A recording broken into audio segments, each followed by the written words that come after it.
반갑습니다. 네, 오늘 본문은 하나님의 언약궤를 옮겨오는 일을 기록하고 있습니다. 본 장은 사무엘하 6장의 내용과 병행되는 부분입니다. 그런데 기록 순서상 사무엘하와 차이가 있습니다.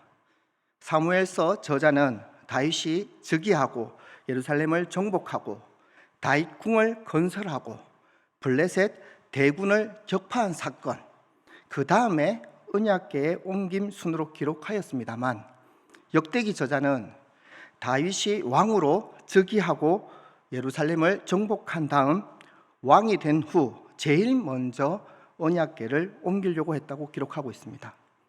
이는 포로 귀한 백성들에게 무엇보다 여호와 하나님을 경배해야 함을, 그리고 그들에게 하나님의 경배하는 열심을 회복시켜 주기 위함이라고 생각이 됩니다. 역대기는 바벨론 포로에서 돌아온 이스라엘 백성들을 위해 기록된 책입니다. 당시 세계사에서 이스라엘은 흥망성쇠를 반복하는 대제국의 소용돌이 속에 바람 앞에 등불이었습니다. 포로 귀환 후의 백성들, 이스라엘 공동체는 예루살렘으로 돌아왔지만 왕이 통치하는 독립국가로 회복되지 못한 상태였고 페르시아 제국을 섬겨야 하는 속국에 불과했습니다. 참담했습니다. 무엇보다 이스라엘 백성들에게 가장 두려운 것은 안전이었을 것입니다. 자신들은 군대도 왕도 없는 상황이었으니까요. 강대국 및 주변 국가들의 눈치만 보며 살아야 하는 현실이었습니다. 약속을 믿고 언약을 따라 돌아왔는데 돌아온 백성들은 여전히 두려움과 불안함 속에 살아야 했습니다. 그렇기에 돌아오게 하신 하나님에 대한 많은 질문들을 가지고 있었을 것입니다. 도대체 우리는 누구인지, 돌아온 우리는 어떻게 살아야 하는지, 하나님은 어떤 분이신지, 이스라엘과는 어떤 관계인지, 세계사의 진정한 왕은 누구인지, 이스라엘을 향한 하나님의 뜻은 무엇인지, 이러한 다양한 질문들 속에 사는 이스라엘 백성들, 이들을 위해 적혀진 것이 바로 역대기입니다. 예수 그리스도를 구주로 영접한 우리들도 동일한 질문들로 이 질문들을 가지고 살아가고 있지 않습니까? 예수 그리스도를 영접하고 그리스도인으로 삶을 살아도 우리들의 일상 또한 만만치가 않습니다. 경제적으로 빡빡합니다. 관계적으로 어려움들이 있습니다. 나의 뜻과는 다르게 환경들이 나를 몰아가고 힘들게 할 때도 있습니다. 앞으로 어떻게 살아야 하는지, 나의 소명은, 나의 사명은 무엇인지 막막할 때가 있습니다. 이런 환경 속에서 우리들도 수많은 질문을 가지고 살아가고 있지 않습니까? 이번 역대기 말씀을 통해 문득문득 드는 질문들에 대한 대답을 찾으셨으면 좋겠습니다. 일상이 말씀으로 해석되는 기쁨이 우리 모두에게 있었으면 좋겠습니다. 다시 본문으로 돌아가겠습니다. 오늘 본문은 하나님의 언약궤를 옮겨오는 일을 기록하고 있습니다. 다윗은 이 일을 장수들과 의논한 후에 백성에게 묻고 결정합니다.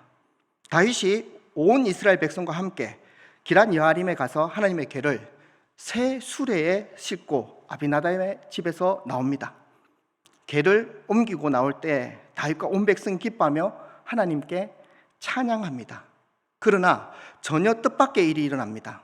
수레를 끌던 소들이 갑자기 뛰기 시작하여 웃사가 여호와의 궤를 붙들자 하나님께서 웃사를 치셔서 그 자리에서 죽었습니다. 잔치하던 분위기가 갑자기 장례식 분위기로 바뀝니다. 다윗이 두려워서 하나님의 궤를 오벳에돔의 집으로 옮겨 놓았습니다. 하나님께서 오벳에돔의 집과 모든 소유에 복을 내리십니다. 이것이 오늘 본문의 말씀입니다. 왜 다윗이 왕이 되고 가장 먼저 한 일이 언약궤를 옮기는 일이었을까요? 먼저 이스라엘 백성에게 언약궤는 어떤 의미였을까요? 언약궤가 있는 곳은 성전입니다. 성전은 하나님이 임재하시는 곳, 자기 백성과 교제하시는 곳, 그리고 성전은 하나님이 통치하신다는 것을 상징하고 있습니다. 성전의 가장 핵심 위치에 언약궤가 있습니다. 언약궤는 하나님의 보좌입니다. 그렇습니다. 이런 의미에서 다윗이 왕이 되어 언약궤를 수도 예루살렘으로 옮기려고 했습니다. 하나님의 임재와 교제를 사모했다는 것이며 하나님께서 친히 통치해 주시기를 원하고 있음을 말해줍니다. 3절에 보면 우리가 우리 하나님의 궤를 옮겨오자. 사울 때에는 우리가 궤 앞에서 묻지 아니하였느니라 하매라고 합니다. 언약궤 앞에서 묻는다. 이 말은 하나님께 예배하며 교제하며 하나님의 통치를 받아들인다는 뜻입니다. 그러나 사울 왕 시대에는 언약궤를 찾지 않았다는 것입니다. 하나님의 통치에 관심이 없었습니다. 그러나 다윗은 왕이 되면서 하나님이 주의 백성들 가운데 임재하시며 자기 백성과 교제하시고 통치해 주시기를 바랐습니다. 바로 이러한 의미에서 언약궤를 옮겨오려는 다윗의 믿음은 그 누가 보아도 참 아름답고 귀한 것이었습니다. 이 믿음이 오늘을 사는 우리들에게 있기를 소망합니다. 우리의 일상을 돌아보았으면 좋겠습니다. 우리의 일상에서 가장 먼저 하는 일이 무엇입니까? 가장 중요하게 생각하는 일이 무엇입니까? 오늘 하루 말씀을 곰곰이 묵상했으면 좋겠습니다. 일상에서 하나님의 임재, 하나님의 교제, 하나님의 통치가 온전히 이루어지기를 사모했으면 좋겠습니다. 하나님 중심적으로 살아가는 하루하루가 되었으면 좋겠습니다. 어떻게 하면 하나님 중심적으로 살아가는 삶인지를 계속 몸부림치시기를 바랍니다. 말씀을 통해 조금씩 말씀으로 일상이 해석되어지는 기쁨을 누리시기를 바랍니다. 하나님을 아는 지식이 머리가 아닌 삶으로 흔들어 넘치도록 우리 삶에 가득하기를 축복합니다. 언약궤를 옮기려는 다윗 그의 마음과 의도는 좋았습니다. 그러나 그는 하나님께 물어보는 일을 하지 않았습니다. 1절과 2절에 보면 다윗이 천부장과 백부장 곧 모든 지휘관과 더불어 의논하고 다윗이 이스라엘의 온 회중에게 이르되, 그는 부하들과 의논했다고 되어 있습니다. 그러나 하나님께는 기도하지 않았습니다. 무슨 일을 하든지 하나님께 겸손히 물어보고 하나님께서 지시하는 방법대로 했던 다윗이었습니다. 사무엘 5장 19절에 보면 지금 블레셋이 이스라엘과 전쟁을 하려고 와서 진을 치고 있는데 적극적으로 나가서 그들과 싸워야 합니까? 아니면 다른 방법을 사용해야 합니까? 이렇게 다윗은 하나님의 말씀에 순종하고 나가서 승리를 거두었습니다. 그런데 이번에는 당연히 하나님께서 기뻐하시는 일이니까 물어볼 필요가 없다고 생각했을까요? 언약궤를 옮기는 중요한 일이라면 당연히 하나님께 물어보았어야 합니다. 또한 어떻게 옮겨야 하는지를 찾아보기만 하면 민수기 5장과 7장에 너무나 자세하게 여호와의 궤를 어떻게 운반해야 되는지 설명이 나옵니다. 민수기 7장 9절에 보면 고앗 자손에게는 주지 아니하였으니 그들의 성소의 직임은 그 어깨로 매는 일을 하는 까닭이었더라. 언약궤를 옮기는 중대한 일이기에 하나님의 뜻을 생각하여야 함에도 불구하고 하나님께서 지시하는 방법대로 순종해야 함에도 불구하고 선한 의도니까 하나님께서 기뻐하실 것이라고 생각했기에 다윗은 자기 마음대로 결정하였습니다. 하나님을 향한 선한 의지, 하나님의 일을 할 때에는 선한 뜻만 있으면 되는 것이 아닙니다. 하나님의 일은 하나님의 법에 따라 진행되어야 합니다. 사사시대와 사울왕 시대의 가장 큰 잘못이 바로 이것입니다. 자기 소견에 옳은 대로 행한 것입니다. 무슨 일을 하든지 하나님께 겸손히 물어보고 하나님께서 지시하신 방법대로 순종해야 합니다. 하나님의 말씀에 따라 진행하여야 합니다. 역대기는 포로기한 백성들에게 명확하게 이야기를 합니다. 다시 세워지는 이스라엘, 하나님 나라에서는 왕국 통치는 철저히 하나님의 법에 따라 진행되어야 함을 말입니다. 이 말씀이 오늘을 사는 우리들에게 명확하게 들렸으면 좋겠습니다.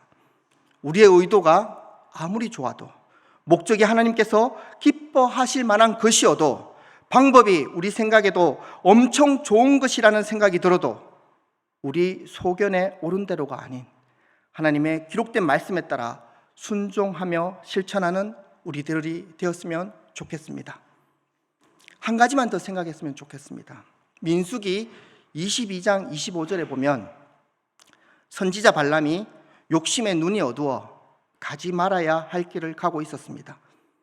선지자 눈이 어두워 아무것도 보이지 않았으나 당나귀 앞에 하나님의 사자가 칼을 뽑고 서 있었습니다. 당나귀가 놀라 가지 않았습니다. 선지자가 당나귀를 때려서 놀란 당나귀가 선지자의 다리를 다치게 했습니다. 선지자는 당나귀를 또 때렸을 때 당나귀의 입을 통하여 말씀하시는 것을 보게 됩니다. 오늘 본문 9절입니다. 기돈의 타작 마당에 이르러서는 소들이 띠므로, 갑자기 소들이 띱니다. 지금까지 괜찮았는데 왜 갑자기 소들이 뛰기 시작하였을까요? 여러 가지로 생각할 수 있을 것입니다. 그러나 저는 당나귀의 입을 통하여 말씀하셨던 것처럼 소들이 뛰는 것이 궤를 옮기는 일을 멈추기를 바라는 하나님의 뜻이지 않을까 하는 생각이 듭니다.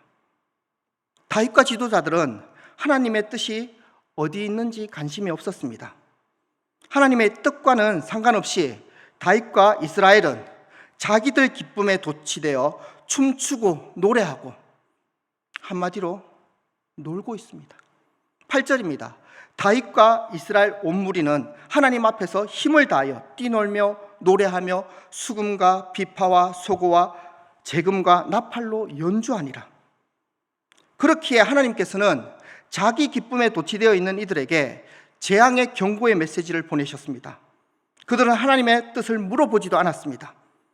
그들은 하나님께서 거하시는 장소를 자기들이 정하여서 옮기려고 했습니다.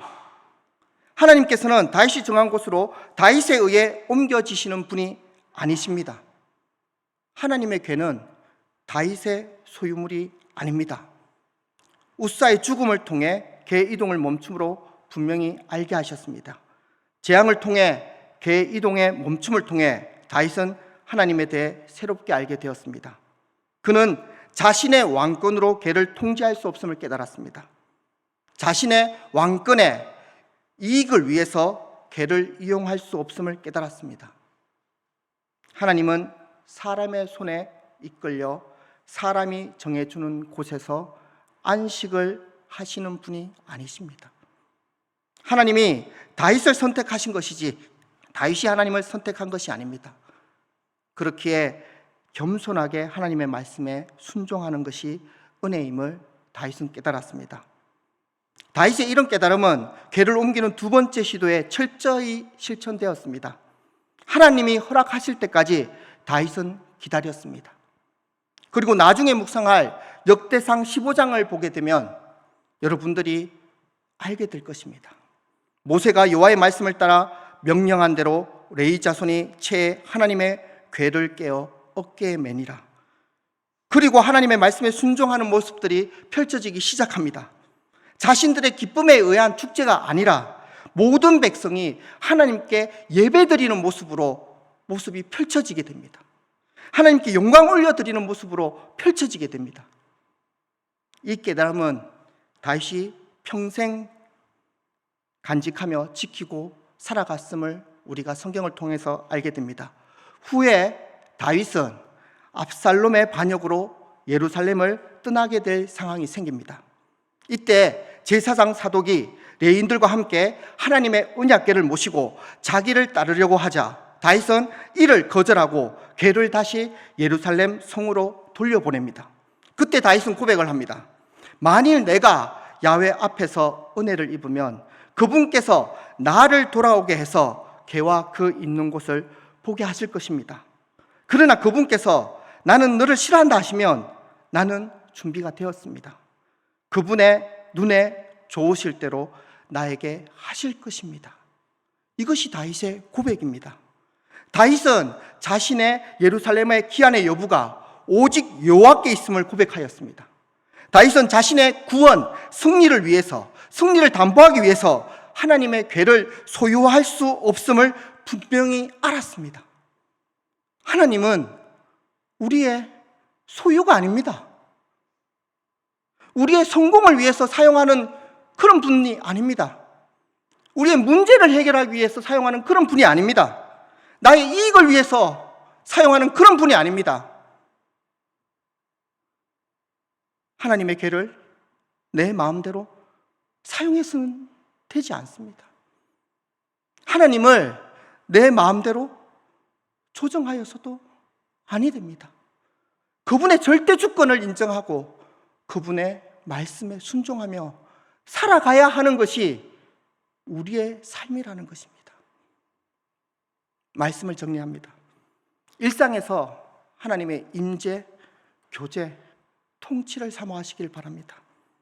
하나님 중심적으로 살아가는 하루하루가 되시기를 바랍니다. 몸부림을 치시기 바랍니다. 한번 예배 드리고 끝나는 것이 아니라 이 말씀을 붙들고 오늘 내 삶을 어떻게 해석해야 될지 일상으로 가져가시기를 바랍니다. 머리에서 마음으로, 마음에서 행동으로 이 말씀을 살아내기 위해 목숨을 거시길 바랍니다. 우리의 소견에 옳은 대로가 아닌 하나님의 기록된 말씀에 따라 그 말씀이 어떻게 기록되어 있는지를 곰곰이 묵상하며 그 말씀대로 순종하는 우리들의 삶이 되었으면 좋겠습니다. 하나님은 우리의 소유가 아닙니다. 하나님께서 우리를 선택하셨습니다. 이것이 은혜입니다. 어떤 상황 속에서도 하나님께서 함께 하심을 의지하며 하나님의 주권을 온전히 인정하는, 그래서 순종함으로 나아가는 우리들의 삶이 되기를 축복합니다. 기도하겠습니다. 살아계신 하나님 아버지, 감사합니다. 하나님의 말씀이 이렇게 울려 퍼지고 있습니다. 그 말씀이 허공에 퍼지는 그런 소리가 아니라 정말 그 말씀을 붙들고 오늘 하루도 인내하며 몸부림치며 살아가는 저희들이 되게 하여 주시옵소서. 말씀이 우리의 일상을 해석하게 하여 주시옵소서. 말씀을 통하여 우리의 일상이 해석될 때 더욱더 하나님과 가까워지는 것을 고백하게 됩니다. 우리 모든 성도님들이 말씀으로 일상을 해석하는 삶을 살아 하나님이 주시는 기쁨, 하나님이 함께 하시는 기쁨을 온전히 누리게 하여 주시옵소서. 아버지 하나님, 우리가 하나님을 그동안 소유하려고 하지 않았습니까? 하나님을 내 이익을 위하여, 내 목적을 위하여 사용하려고 하지 않았습니까? 멈추게 하여 주시옵소서. 그래서 온전히 하나님의 주권을 인정하며 하나님의 그 통치에 기쁨으로 순종하며 나가는 우리 모든 성도님들이 다 되게 도와주시옵소서. 거룩하신 예수님 이름으로 기도드립니다.